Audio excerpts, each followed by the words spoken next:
મારું નામ ચેતન ગોડલિયા, માર્ગી સાધુ સમાજ અગ્રણી, રાજકોટ। આજ રોજ અમે મેયરશ્રીને, કમિશનરશ્રીને અને દંડકશ્રીને એક આવેદનપત્ર પાઠવવા આવ્યા હતા। એમાં રૈયા રોડ ઉપર રૈયા સમાધિ સ્થાન આવેલું હોય, એ સમાધિ સ્થાન અતીત, માર્ગી અને રાવળ સમાજને ફાળવવામાં આવેલું હોય, તેની સરકારે દરખાસ્ત કરેલી હોય।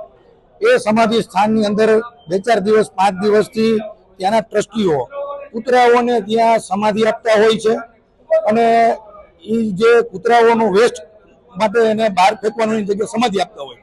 અમારા સમાજની અંદર સમાધિ એટલે અમારે એક પૂજનીય ભગવાન તરીકે અમે અમારા માતા પિતાને વડવાઓને માનતા હોય, એવા અમારી લાગણી દુભાતી હોય એ સમયે।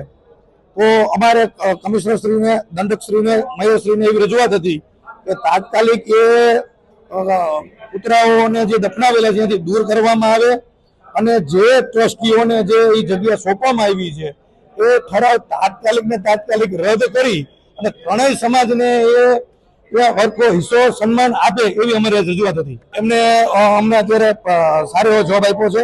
એમને જે આરોગ્ય અધિકારી છે એમને ફોન કર્યો છે અને તાત્કાલિક આમાં તપાસ કરવાના આદેશ પણ આપ્યા છે।